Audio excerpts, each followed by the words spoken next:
In 1999, Toys R Us was the most recognized toy store in Britain. Not Argos, not Woolworths, not any shop on the high street.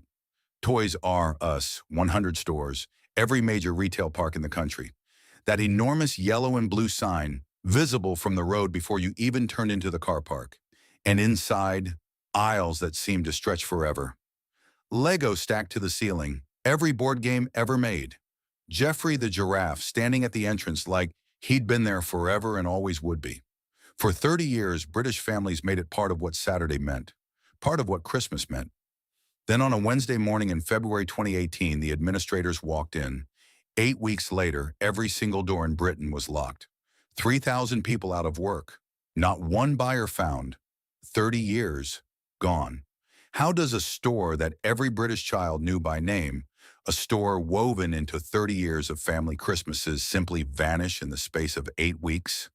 This is that story, and it is more painful and more deliberate than most people realize. Washington, D.C., 1948. A 25-year-old man named Charles Lazarus opened a small shop selling baby furniture.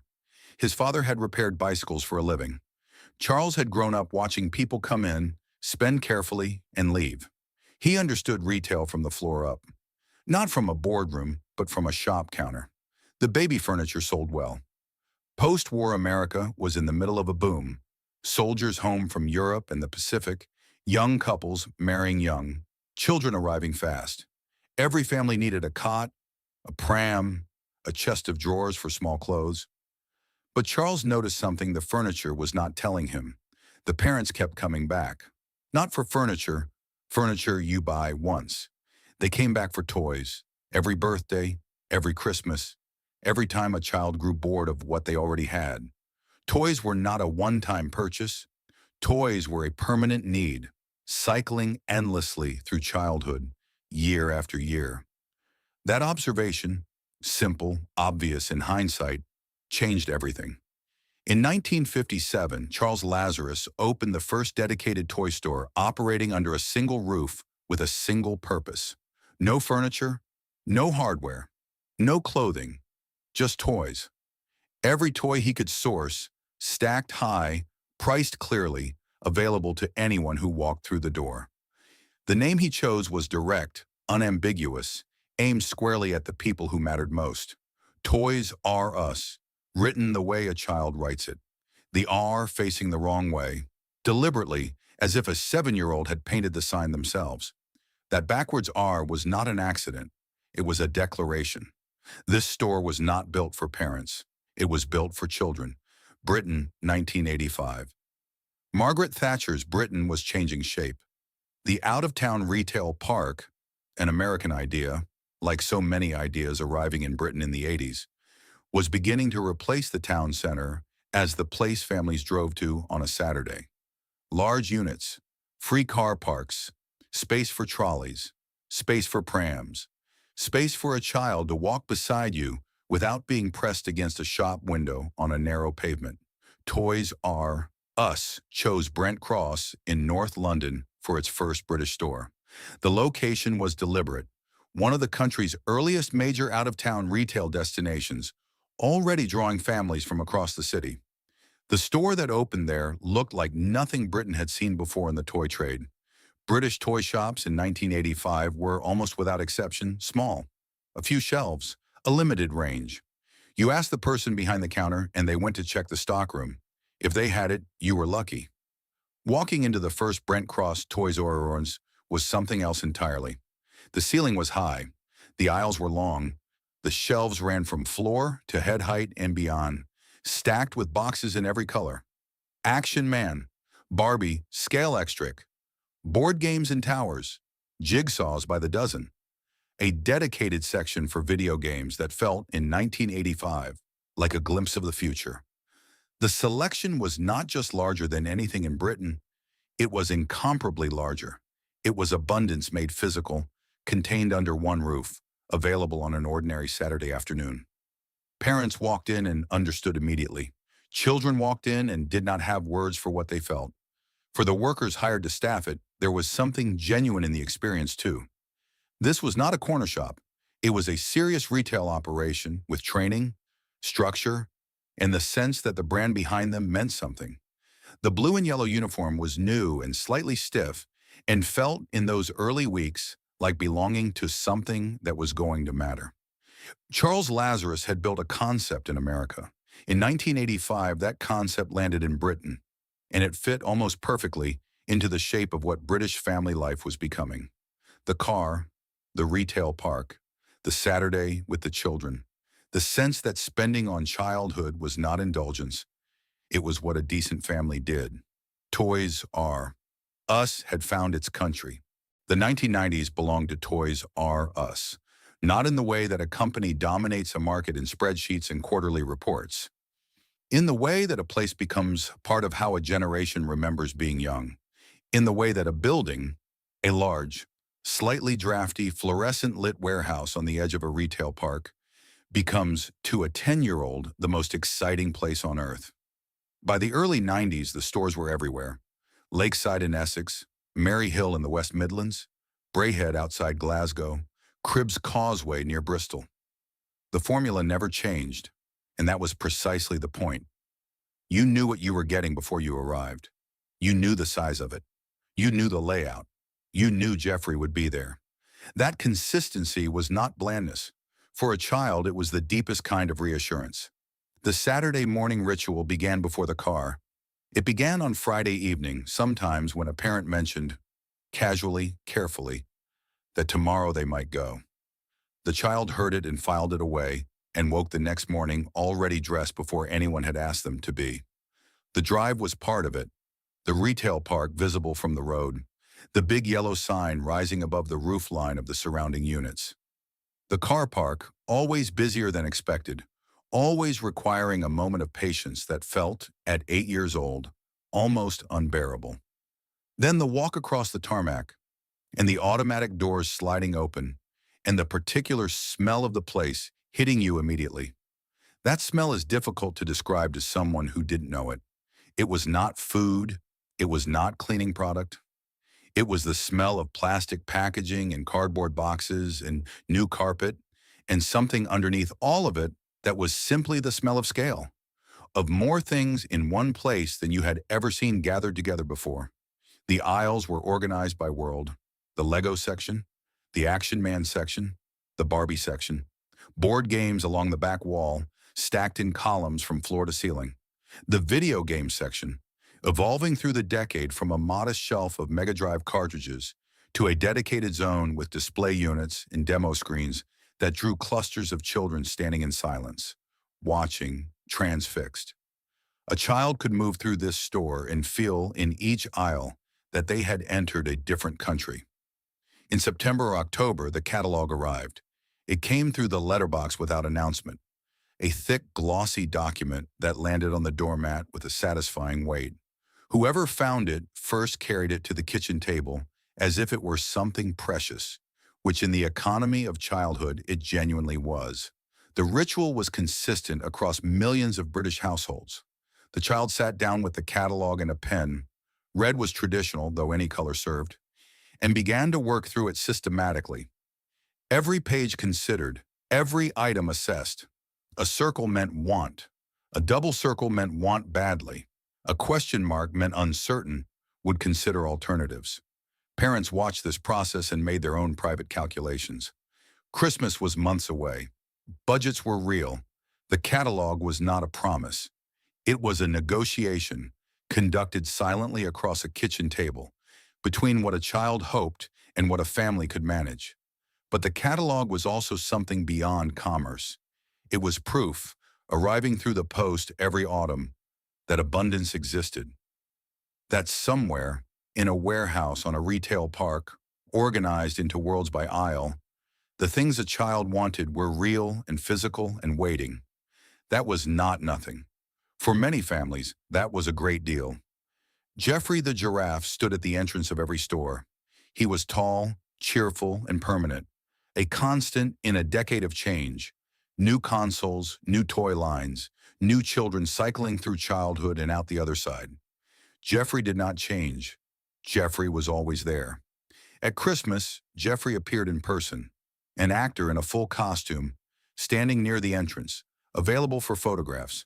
The queue to meet Jeffrey was a fixture of the December store experience. Children waiting with a patience they would not have shown for anything else, clutching a parent's hand, watching the giraffe ahead of them with absolute seriousness. The Jeffrey soft toy was sold in-store throughout the 90s. Millions of British children owned one. Some still do. The employees of that era remember it with a particular fondness that is difficult to separate from the age they were when they worked there. Teenagers, mostly in the Christmas period, hired for the season, trained briefly, handed the blue and yellow uniform, and sent to a specific section to keep the shelves on straight. The Lego aisle, the board game wall, the video game zone, which required a slightly different set of skills. The ability to answer questions from children who knew more about the products than you did. The work was not glamorous. The hours at Christmas were long. The stockroom on a Saturday morning in December was a controlled form of chaos that never quite resolved itself. But there was something in it.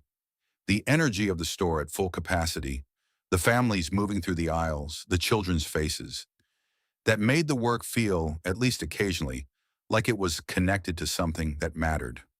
Store managers who came up through the company in the 90s describe a culture of genuine investment. Training was structured, progression was possible. The brand at that point still had the confidence of a company that believed in its own future. What was it about those warehouse aisles? The fluorescent lights, the linoleum floors, the boxes stacked to the ceiling, that felt to a 10-year-old in 1993 like the most exciting place in the world?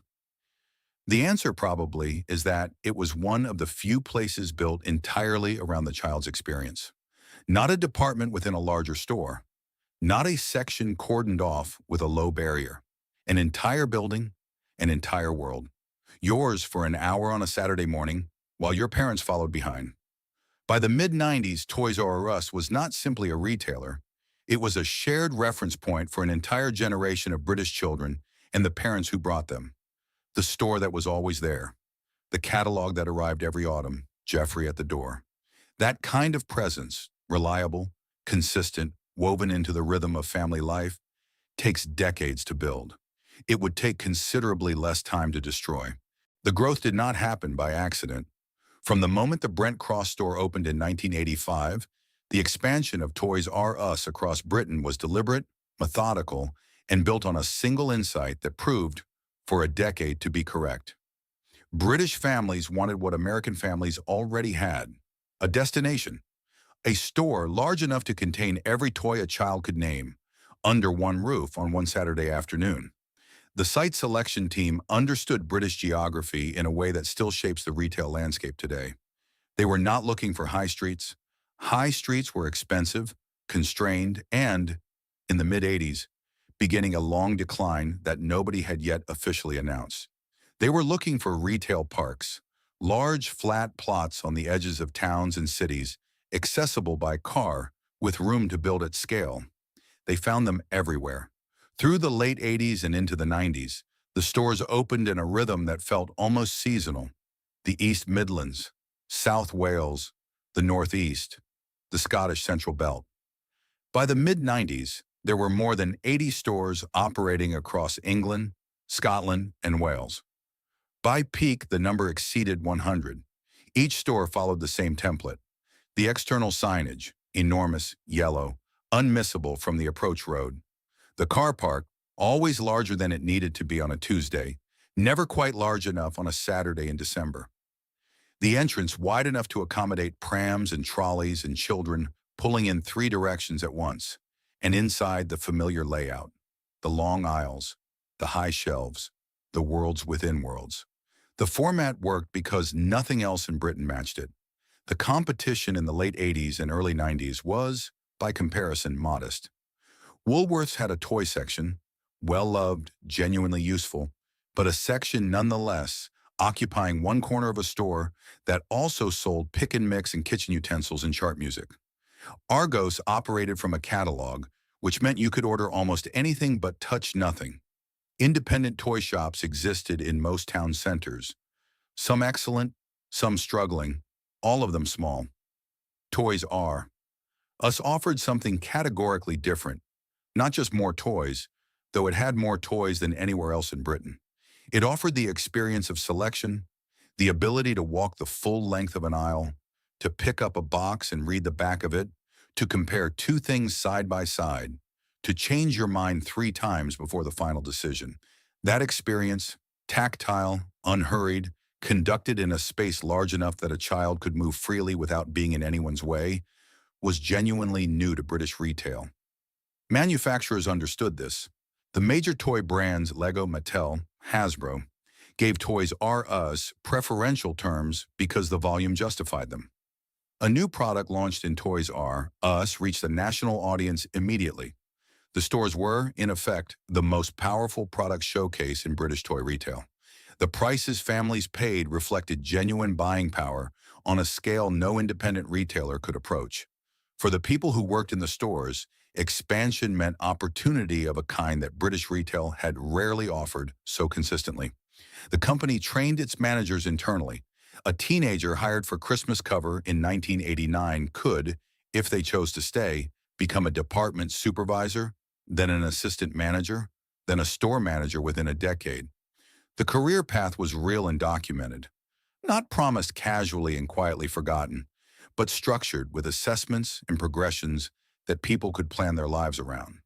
Store managers in this period ran operations employing between 80 and 150 people, managing stock worth millions of pounds, navigating the particular logistical challenge of a retail peak. Christmas, that compressed 6 weeks of extraordinary demand into a building designed, fundamentally, for ordinary Saturdays. That was a serious job. The company at this point treated it as one. The seasonal hiring was significant at a local level. Towns where a Toys R Us opened gained not just a shop but an employer, a reliable source of part-time work for students, supplementary income for parents, full-time careers for people who wanted them. In some retail parks, particularly outside the major cities, the Toys R Us was the largest single employer on the site. The U.S. parent watched the British operation with satisfaction. The UK had taken the American model and applied it, with relatively few modifications, to a country that turned out to want it almost as much as America did. The cultural differences were minor. British families drove to retail parks just as American families drove to malls. British children wanted Lego and Action Man and Barbie and video games, just as American children wanted the same things under different brand names. The catalog worked in British letterboxes just as it had worked in American ones. What the U.S. parent did not yet know, what nobody in the organization was yet saying aloud, was that the model contained a vulnerability it had not been designed to address. The entire structure assumed that families would always need to travel to a large physical store to access the selection it offered, that the experience of walking the aisles was irreplaceable, that Jeffrey at the door would always be enough of a reason to come. That assumption would hold for another decade. Then it would not hold at all. There is a particular kind of institution that stops being a business and becomes something else. Not a landmark exactly, not a monument, something more ordinary than either of those things, and more durable. A place that families stop choosing consciously because it has become, over years of repetition, simply what you do, where you go, how the season begins. By the mid-1990s, Toys R Us had become that kind of institution in Britain. The television advertisements ran through the decade with a consistency that embedded the brand into the rhythm of British childhood. The jingle, cheerful, slightly relentless, impossible to unhear, played during Saturday morning children's programming, during the commercial breaks of early evening shows that parents and children watched together. A generation of British children grew up hearing that jingle before they could read the sign above the door. The brand entered through the ear before it was ever experienced through the hands. The slogan was simple, direct, and aimed without apology at the people who mattered. I don't want to grow up, I'm a Toys R Us kid, transplanted from America and adopted by Britain with barely a pause, because the sentiment required no translation. No child in any country wants to grow up when growing up means leaving this behind. The Christmas catalog was, in the truest sense, a cultural artifact. It arrived in September or October. The exact timing varied by year, but the anticipation did not. Children who had received it before knew it was coming. Children receiving it for the first time did not yet know what it meant, but understood from the weight of it in their hands that it was significant. Glossy pages, hundreds of them, organized by category, by age range, by the particular logic of a company that had spent decades understanding how children think about toys.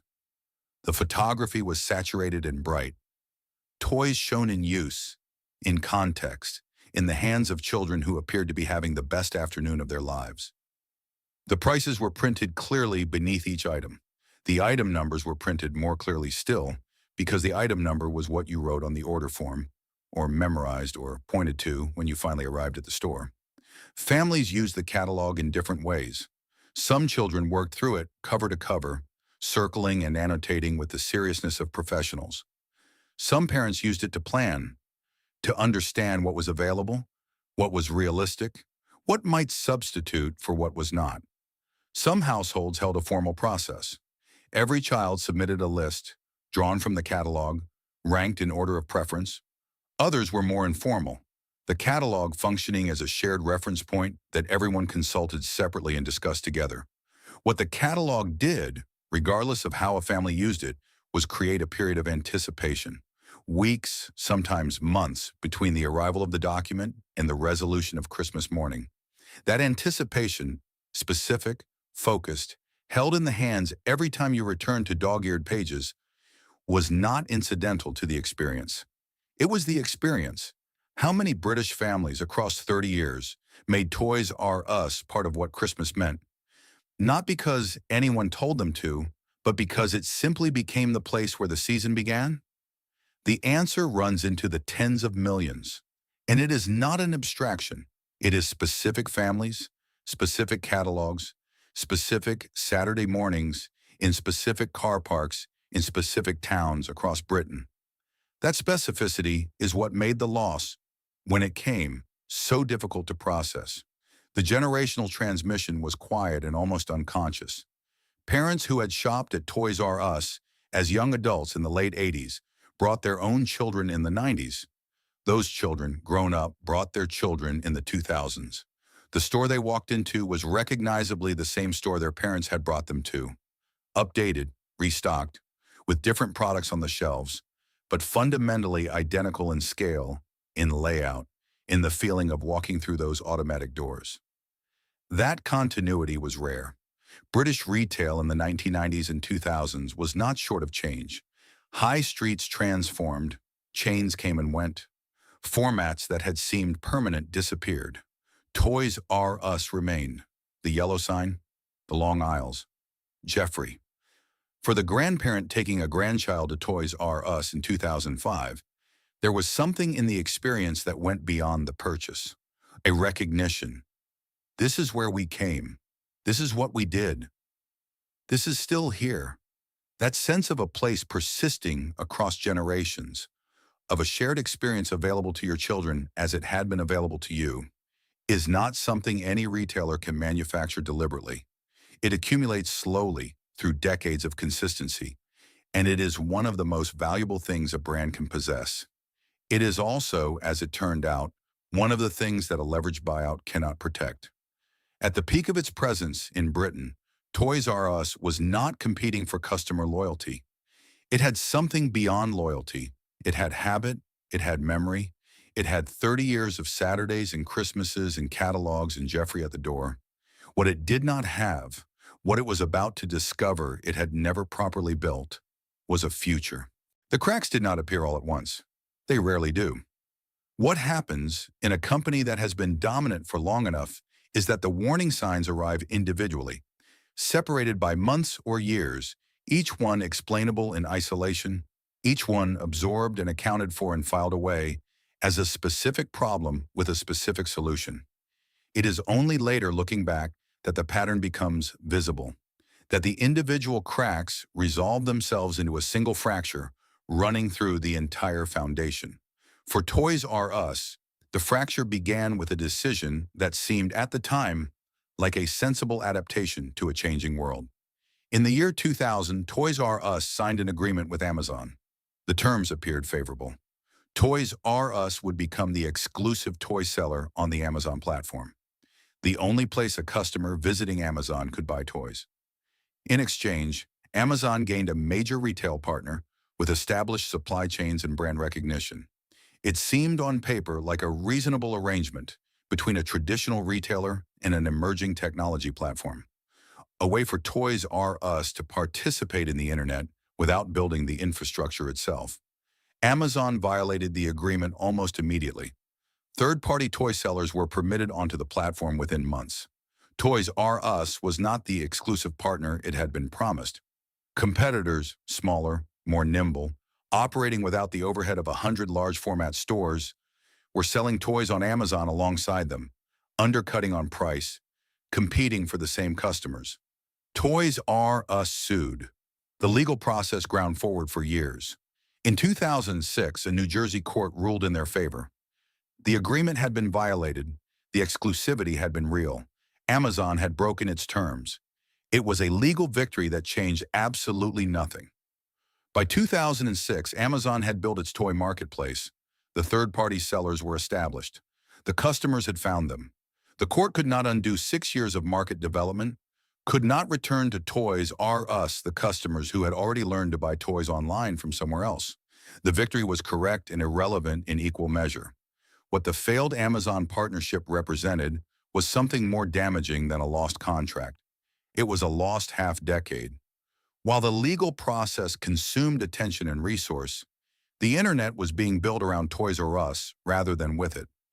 The company that should have been constructing its digital future was, instead, sitting in a courtroom in New Jersey arguing about the past. The same Christmas season that the Amazon agreement was signed, the Toys R Us website collapsed. The year 2000 was the first Christmas in which a significant number of British and American families attempted to order toys online. Toys R Us had a website. Families used it. The site could not handle the volume. Orders were accepted. Confirmation emails were sent. And then, in the days before Christmas, letters arrived informing customers that their orders would not be fulfilled in time. Toys ordered weeks in advance would not arrive. Christmas morning would come without them. The Federal Trade Commission in the United States fined the company. The reputational damage on both sides of the Atlantic was of a different order entirely. These were not customers who had made an impulsive decision and been mildly inconvenient. These were parents who had planned carefully, ordered early, trusted the brand, and been let down at the moment that mattered most. Trust in retail is built across years and lost across days. The families who received those letters in December 2000 remembered it. Some of them did not return. Through the early years of the new decade, the stores themselves began to show their age. This was not dramatic. No single store became visibly derelict overnight. What happened was slower and in some ways more damaging than a sudden deterioration, because it was the kind of change that accumulates below the threshold of conscious notice, felt before it is seen. The shelving units that had seemed modern in 1992 were simply shelving units by 2004. The carpet in high-traffic areas carried the evidence of a decade of footfall. The signage, designed for an era before digital displays, looked fixed and slightly faded against a retail landscape that was beginning to use light and movement to compete for attention. Investment in store refurbishment requires capital. Capital in a company carrying the weight of increasing competition and a failed digital transition was not freely available. The stores that had once felt like destinations, places you drove to because the experience justified the journey, began almost imperceptibly to feel like places you drove to because you always had. That distinction matters more than it sounds. A destination justifies the effort of getting there. A habit can be broken by a more convenient alternative. The alternatives were multiplying. Tesco and Asda were expanding their toy sections through the early 2000s, not matching Toys R Us for range, but close enough for a parent who was already in the supermarket and did not want to make a second journey. Argos was improving its catalog infrastructure and building an early but functional online presence. Smith's Toys, an Irish-founded chain, was beginning to open UK locations with newer stores, lower overheads, and prices that were difficult to match. At what point does a store stop feeling like somewhere you want to go and start feeling like somewhere that's already decided it's leaving? The customers who noticed this shift did not necessarily articulate it. They simply found one Saturday that they had gone to Tesco instead, and the following Saturday they went again. And at some point, the special trip to Toys R Us became a less frequent thing, and then an occasional thing, and then something they used to do. None of this was irreversible. Retail brands have recovered from failed digital transitions. Stores have been refurbished. Customer trust has been rebuilt. The history of British retail contains examples of companies that faced precisely these pressures and found ways through them. What Toys R Us did not yet know in 2004 and 2005 was that the option to recover was about to be removed. Not by the market, not by Amazon, not by the supermarkets, by a group of financial firms in New York who saw in Toys R Us not a retailer to be saved, but an asset to be used. Note, Chapter 7 exceeds 1,000 words per target, delivering in full as one chapter per your instruction, stopping only at chapter end. In July 2005, three private equity firms, KKR, Bain Capital, and Vornado Realty Trust, completed the acquisition of Toys R Us for $6.6 billion. It was, by the standards of leveraged buyouts, a substantial deal, the kind that generates press releases about strategic vision and long-term investment in the exciting future of a beloved brand, the kind that includes reassurances to employees, to suppliers, to the communities that depended on the company's presence. The structure of the deal told a different story. Of the $6.6 billion paid for Toys R Us, approximately $5 billion was borrowed. Not borrowed by the acquiring firms, borrowed by the company itself, loaded onto the balance sheet of Toys R Us as debt that Toys R Us was now legally obligated to repay. The private equity firms had, in effect, used the company's own future earnings to purchase the company. The acquisition was complete. The bill was left on the counter for someone else to pay. That someone else was every employee who would clock in the following Monday morning. The mathematics of what followed are not complicated, but they deserve to be stated clearly, because they are the mechanism by which 3,000 British jobs and 30 years of family memories were destroyed. $5 billion of debt at the interest rates applicable in 2005 required Toys R Us to pay approximately $400 million per year in interest payments every year, before a single member of staff received their wages, before a single store paid its rent, before a single shelf was restocked, or a single system was upgraded, or a single new store was considered. $400 million annually extracted from a retail business operating in an environment of accelerating competition from Amazon, from supermarkets, from a digital economy that was rewriting the rules of how families shopped. Amazon, in the same period, was investing billions of dollars in logistics infrastructure, in technology, in the kind of customer experience improvements that compound over years into insurmountable competitive advantage. Amazon could afford to do this because Amazon was not paying $400 million a year to service debt incurred by its own acquisition. Toys R Us could not compete. Not because the brand was unloved, not because the stores were empty, not because British families had stopped wanting a place to buy toys, but because the financial structure imposed in 2005 made genuine investment in the future mathematically impossible. This is the fact that the television advertisements and the Geoffrey the Giraffe appearances and the cheerful yellow signage concealed from the families who kept coming through the doors in the years after 2005. The store looked the same. The catalog still arrived. The Christmas displays still went up. Behind all of it, the clock was running. The people closest to the operation understood what was happening before the public did. Senior managers within the UK business watched the American parent deteriorate with the particular helplessness of people who can see a problem clearly and have been given no tools to address it. The UK operation was not independently listed. It could not raise its own capital. Its fate was tied, structurally and legally, to decisions made in New Jersey and New York by people whose primary interest was the return on a financial investment, not the future of a toy store. Internal warnings were raised. Documents from the period, some of which emerged during subsequent bankruptcy proceedings, show that executives identified the debt load as unsustainable and the competitive response to Amazon as inadequate. These concerns were noted. They did not change the financial structure, because changing the financial structure would have required the private equity owners to accept a lower return. That was not what they had bought the company to do. What they had bought the company to do was extract value, and for a period they did. Management fees were charged annually to the company, payments from Toys R Us to its own owners for the service of owning it. The precise figures were disclosed in bankruptcy filings years later. They were not small. Who was supposed to protect the 3,000 people who showed up to work every morning when the people at the top were extracting value rather than building it? The answer, in the structure of a leveraged buyout, is nobody. The protections available to workers in a privately held company acquired through debt are limited. The law permits what was done. The law does not require anyone to consider whether it should be done.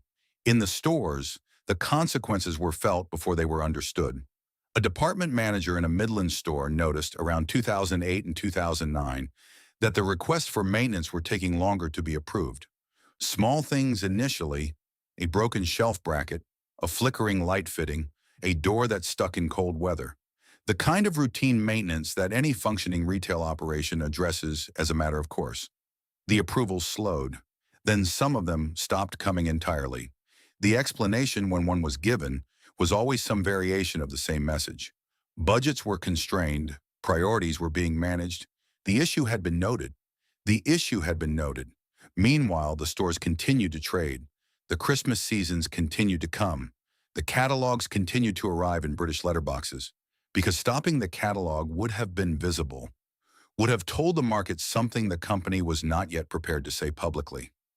The maintenance that wasn't done, the technology that wasn't upgraded, the store refurbishments that were deferred and then deferred again, and then quietly removed from the capital expenditure plans entirely.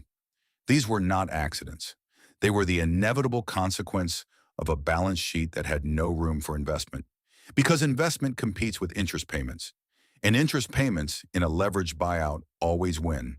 The workers who lost the most were not the ones who left in 2018. They were the ones who stayed.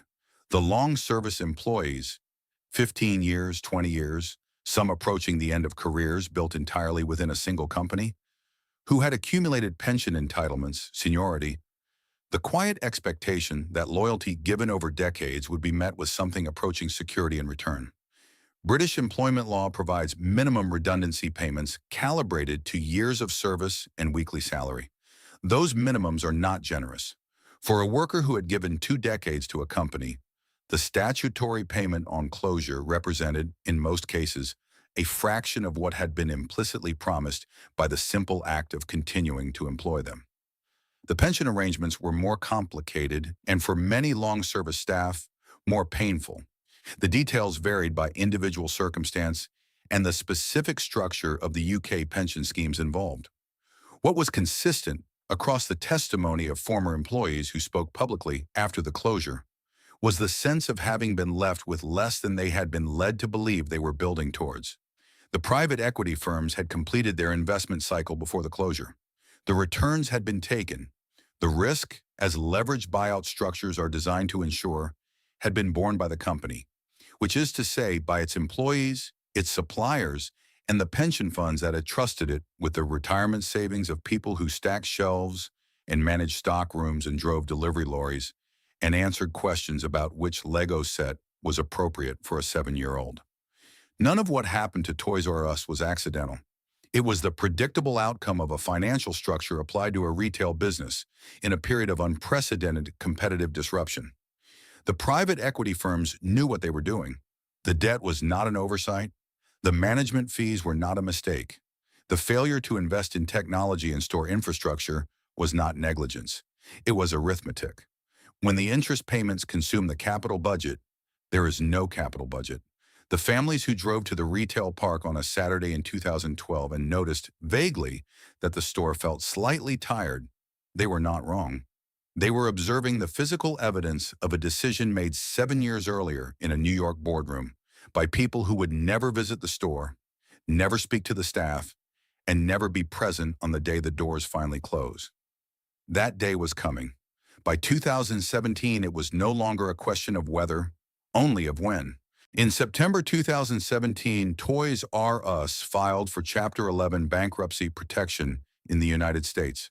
The announcement landed in British newsrooms on a Monday morning and was reported almost universally with a qualifier that would prove to be wrong. The UK business, journalists were told, was separate. The British stores were trading normally. Customers should not be concerned. Staff had nothing to worry about. This was not a lie, precisely. The UK operation was a distinct legal entity.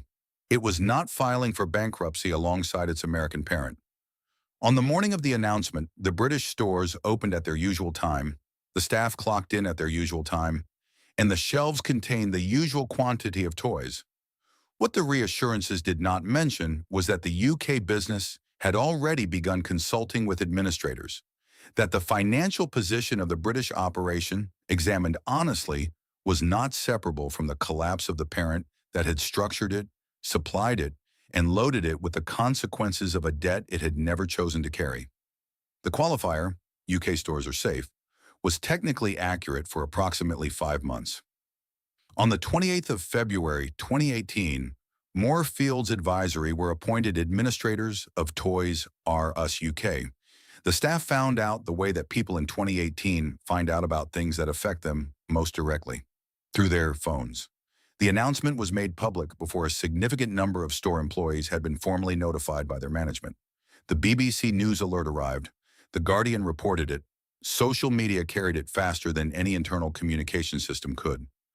Workers in stock rooms and on shop floors across Britain learned that their employer had entered administration by reading about it on the same device they used to check the football scores.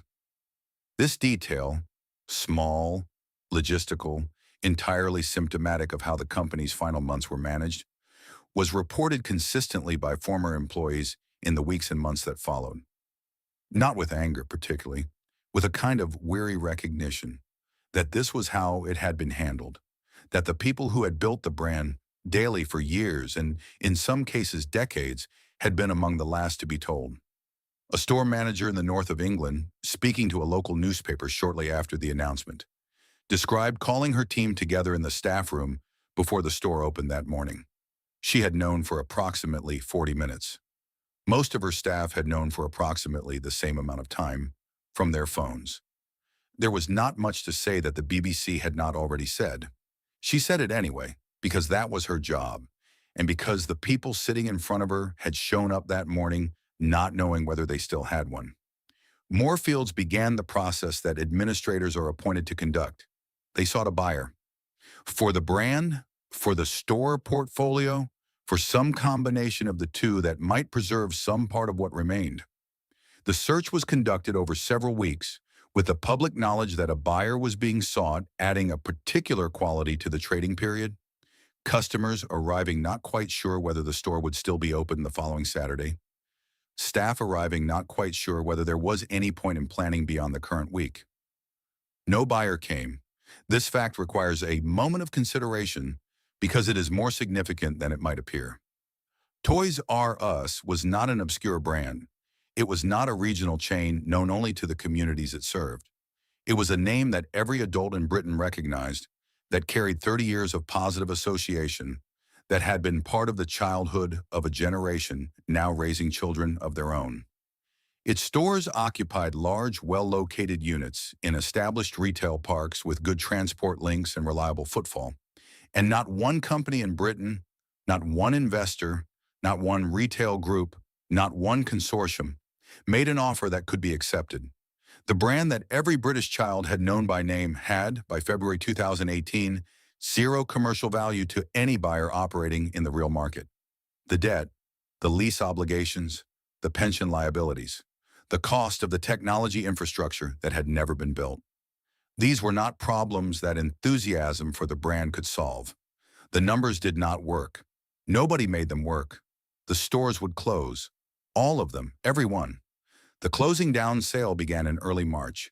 10% off, then 20%, and then the signs changed again. 30% across the store. The shelves began to empty in uneven patterns, the gaps appearing first in the popular sections, the Lego aisle becoming sparse, the video game units losing their stock faster than anything was replenished to replace it. By the time the discounts reached 50 and 60%, The stores had taken on a quality that is difficult to describe to anyone who has not experienced the final weeks of a large retail operation being unmade. It was not simply that the shelves were emptying, it was the combination of things. The emptying shelves, the staff in uniforms that now meant something different than they had in January. The customers who were not quite shopping and not quite not shopping, picking up items and putting them down, moving through aisles they had known for years with the slightly disoriented manner of people who understand, without having been told explicitly, that they are saying goodbye to something. Some customers came in those final weeks with no intention of buying anything. They came because the alternative was not coming, and not coming felt like a small abandonment of something that did not deserve to be abandoned. They walked the aisles. They looked at Jeffrey. They left without purchasing anything because there was nothing left that they particularly needed, and because the purchase was not really the point of the visit. The final stores closed in April 2018. The precise dates varied by location. The process of winding down a 100-store operation across Britain does not resolve itself on a single afternoon. But through the first 2 weeks of April, the remaining stores reached the end of their trading periods. The final transactions were processed, the tills were closed, and the staff gathered for the last time in the staff rooms where they had taken their breaks for years. There were no ceremonies, no send-offs organized by the company. There was no company anymore, only an administration process with legal obligations and a timeline. What happened in individual stores on their final days was determined by individual people. Managers who had worked there for a decade, staff who had started as teenagers and were now in their 30s, colleagues who had spent more waking hours together than with their own families. Some stores had quiet gatherings. Some staff took photographs of the empty aisles, of the Jeffrey sign, of themselves in the blue and yellow uniform for the last time. Some of those photographs appeared on social media in April 2018 and were shared by people who had never worked at Toys R Us, but understood from the images that something worth acknowledging had ended. The yellow and blue signs came down. In some locations, they came down quickly. The landlords had new tenants waiting. In others, the units sat empty for months, the ghost of the signage visible in the cleaner patches of fascia where the letters had been, the outline of the name remaining after the name itself had been removed.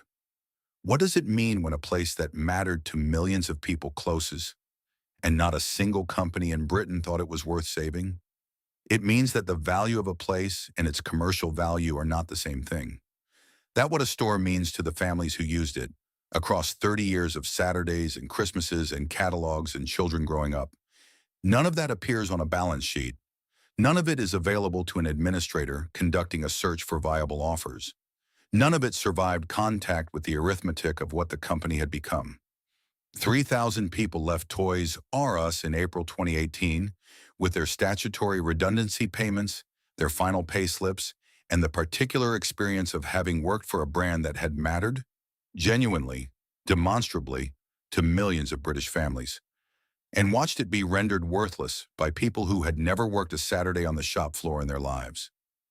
The long-service staff received what the law required. Some had been there 15 years, some 20. One or two had been there since the early stores opened in the late 80s, had given the company their working lives, had seen it at its peak, had stayed through the slow deterioration because the brand still meant something to them even when it had stopped meaning anything to its owners. They received what the law required, not what they had built. The retail parks moved on. New tenants were found, or not found, or found, and then replaced. The car parks filled with different cars. The automatic doors that had opened for 30 years of British Saturdays were either removed or now opened for someone else entirely. The Jeffrey the Giraffe signs were gone. The children who had queued to meet him were grown up now, some of them with children of their own. Children who would never queue for Jeffrey, never receive the catalog through the letterbox, never stand at the entrance of a warehouse-sized store, and feel, for the first time, the particular sensation of a world built entirely around them. The retail parks did not stay empty for long. In some locations, the units that Toys R Us had occupied were taken within months, by Sports Direct, by B&M Bargains, by The Range. Large format discount retailers moving into large format spaces vacated by a large format retailer that had charged full price. The transition was, in purely logistical terms, straightforward. The unit was available. The footprint worked. The car park was already there. What the new tenants could not provide, what no commercial transaction could transfer, was the 30 years of association the building had accumulated. Families drove past and noted, without quite processing it, that the yellow sign was gone, that something else was there now, that the thing they used to do on a Saturday was no longer available to be done. The market had moved on. The memory had not. The toy market itself reorganized with a speed that suggested it had been waiting for the space. Smith's Toys, founded in Ireland in 1986 and operating in Britain since the early 2000s, was the primary beneficiary. The chain had built its UK presence carefully and without the debt burden that had destroyed its larger competitor. Its stores were newer, its technology more current, its prices competitive. When Toys R Us closed, Smythe's absorbed a significant portion of the displaced customer base and, in several cases, moved into former Toys R Us units directly. Smith's is a competent retailer. Its stores are well run and its range is broad. It serves the function that Toys R Us once served, and it serves it adequately. It does not have Jeffrey. It does not have the catalog. It does not have 30 years of Saturday mornings embedded in the memory of a generation. It arrived too recently to be nostalgic about. This is not a criticism. It is simply a description of what it means to inherit a market rather than to have built one. Amazon, meanwhile, required no reorganization. It had been ready for this outcome since approximately 2001. The brand itself did not disappear entirely, which is in some ways a stranger fate than disappearing. In 2019, an attempt was made to relaunch Toys R Us in the United States through a partnership with the Macy's department store chain.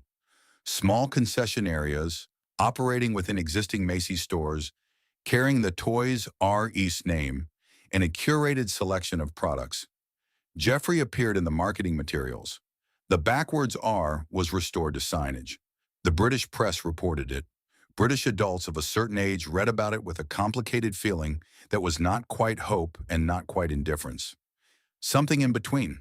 The feeling of hearing that a place you loved has reopened somewhere you will never go. No equivalent revival was attempted in the United Kingdom. The brand name, the intellectual property, the Jeffrey the Giraffe trademark, these were sold and resold through the bankruptcy process, ending in the hands of an American investment group called WHP Global. The assets exist. The stores do not. Jeffrey the Giraffe is technically still alive. He has a social media presence. He appears in licensing arrangements. He exists as intellectual property, carefully maintained, generating modest revenue for people who were not present on the last day any British store closed. What do we lose, beyond the jobs, beyond the buildings, when 30 years of family memory is reduced to a trademark owned by people who never opened a single British store? The question does not have a comfortable answer. What was lost in Britain in April 2018 was not recoverable by a licensing deal or a concession counter in a department store in New Jersey. What was lost was specific. Those stores, those staff, those Saturday mornings, that catalog arriving through that particular letterbox in that particular autumn. The general category of toy retail survived. The specific thing did not. The broader lesson of the Toys R Us collapse was not difficult to identify. It was difficult to apply. The leveraged buyout model, acquire a company using the company's own future earnings as collateral, extract management fees and returns during the holding period, leave the debt on the balance sheet when the investment cycle is complete, was not invented for Toys R Us and was not retired after it. Debenhams, the British department store chain, followed a recognizably similar trajectory and closed all 124 of its stores in 2021. Woolworths had gone in 2008, BHS in 2016. The pattern was consistent enough, and the outcomes damaging enough to workers and communities, that it generated parliamentary debate, union campaigns, and a series of reports recommending stronger protections for employees of companies acquired through leveraged debt. The practice continued. The workers who lost pensions and redundancy entitlements they had spent careers building did not recover them through policy reform or retrospective legislation. What happened to them was legal.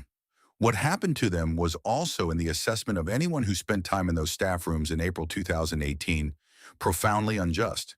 These two things were simultaneously true, and the distance between them is one of the places where the real story of British retail in this period lives.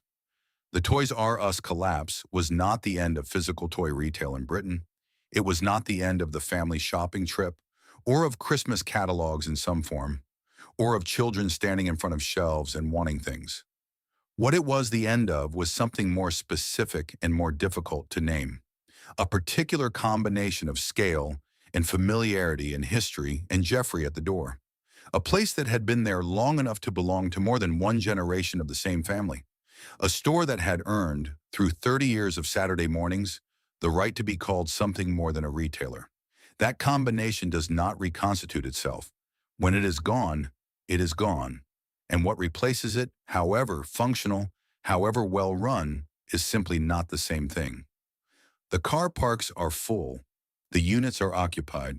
The toy market is served. The place is not there anymore. There was a particular Saturday morning that millions of British families will recognize, even if the details differ. The car journey, the retail park appearing on the horizon, the yellow sign visible before anything else, before the other shops, before the car park, before the entrance. Just the sign, rising above the roofline, the same color it had always been, the same shape it had always been, as reliable as anything in a child's world ever is. The automatic doors opening, the smell of the place, that particular combination of new packaging and carpet and scale that existed nowhere else and has not existed anywhere since. The moment of standing just inside the entrance and understanding, as a child understands things, not in words but in the body, that this place was built for you, the aisles stretching away in every direction.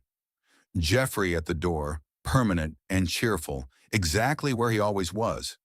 And in autumn, before any of this, the catalog arriving through the letterbox, the weight of it in small hands, the kitchen table, the red pen moving slowly through glossy pages, circling things carefully, as if the act of circling made them more real, brought them closer, turned hope into something you could almost hold. These are not small memories. They are the memories that stay. Toys R Us was not, in the end, a toy store. It was a place where ordinary British families enacted something important. The belief that childhood deserved a kingdom of its own. Not a corner of a larger shop, not a section behind a barrier, an entire building, an entire world dedicated to the experience of being young and wanting things and having those things taken seriously. For working families, it offered something specific and valuable. The ability to see everything, not to guess from a description in a smaller catalog, not to ask a shop assistant to check the stockroom, but to walk the full length of an aisle and see with your own eyes what existed and what it cost and whether it was right. The catalog was the promise. The store was where the promise became real. For the children who grew up going there, it provided something harder to quantify. The experience of a place that recognized them, not as small people to be managed while their parents shopped, but as the reason the building existed. That experience, repeated across childhood Saturdays and December afternoons, accumulates into something, a sense that the world sometimes makes room for what you need, that the things you hope for are real and physical and waiting if you know where to look. The workers who built that experience daily, the Saturday teenagers stacking shelves in the Lego aisle, the store managers who spent careers learning how to make a warehouse feel like somewhere worth coming to, the warehouse staff who arrived before the customers and stayed after they left, they gave something of themselves to a place that mattered. That is not nothing. That is, in fact, most of what any institution actually is. Not the brand or the signage or the financial structure, but the people who showed up every morning and made it real. The private equity firms took the financial value. They could not take what the store had meant.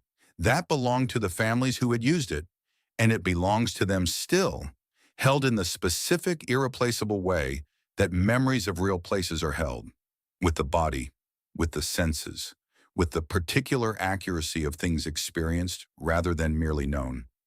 Somewhere tonight, a British parent is describing Toys R Us to a child who will never see one, describing the catalog, the weight of it, the red pen, the aisles that seem to go on forever.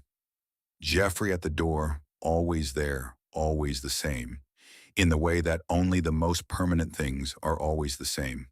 The child will listen, the child will understand from the way it is described, from the particular quality of attention that comes into a parent's voice when they are talking about something they genuinely loved. That this was real, that something warm and large and yellow and full of possibility stood in retail parks across Britain for 30 years, and that people drove to it on Saturdays, and that children stood in its aisles and felt, briefly and completely, that the world had been arranged with them in mind.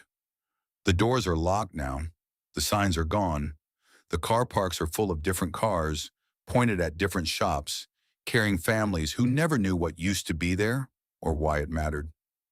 But the backwards R remains, not on any building, not on any sign, but in the memory of everyone who ever received the catalog through the letterbox, whoever stood inside those automatic doors and felt the scale of the place settle around them like a kind of welcome, written the way a child writes it, facing the wrong way, which was, of course, exactly right